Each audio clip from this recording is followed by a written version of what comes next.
Most people believe that having $1 million means financial freedom, that once you hit that number, you've made it. But here's the truth. Almost no one actually gets there. In the US, only about 2.6% of people have $1 million or more saved specifically for retirement. That's maybe 2 or 3 people out of every 100. The rest? They're far behind, often without realizing it. According to the Federal Reserve, the median retirement savings for all American households is just $87,000. Even among people approaching retirement, it's only around $185,000. That's not even 1/5 of the way to $1 million. So why do so few people ever reach 7 figures? Reason number 1. People spend to look rich, not to be rich. Many chase appearances, a bigger house, newer car, flashier vacations. Every raise or bonus gets spent to maintain the image of success. Meanwhile, their actual wealth barely grows. This is called lifestyle inflation, the silent killer of financial freedom. It makes people feel successful today while stealing the future they could have had. Looking rich and being rich are completely different games, and most people are playing the wrong one. Reason number 2. Time is everything. $1 million doesn't happen overnight. Even disciplined savers often start too late. Let's say you invest $500 a month at a 7% annual return. It would take about 40 years to reach $1 million. But if you start in your 20s instead of your 30s, that same effort can double your results, because time multiplies money. Compound growth is quiet, slow, and almost invisible at first. But over decades, it becomes unstoppable. Those who start early let time do most of the heavy lifting. Those who delay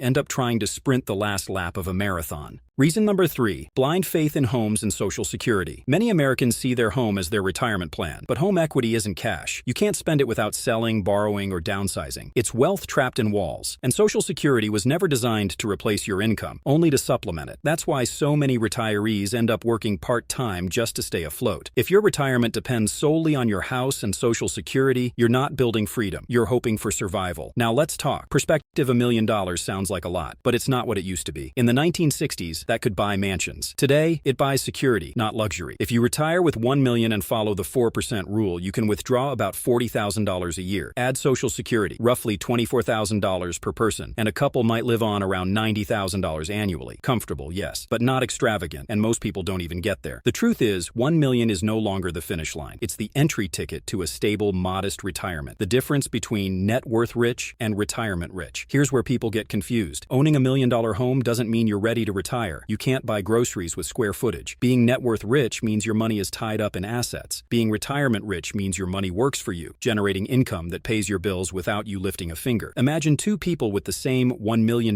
net worth. One has a $900,000 home and $100,000 in savings. The other has $900,000 invested and lives in a modest $100,000 condo. On paper, they're equals. In reality, only one can retire comfortably. Because only one has liquid wealth, money that actually produces income. What $1 million can actually do, if invested in the SP 500, that million could potentially double in about 7 years, and quadruple in 14, based on historical averages. That's the magic of compounding. Now compare that to real estate. Homes typically grow about 4% per year. After 7 years, that $1 million house might be worth around $1.3 million.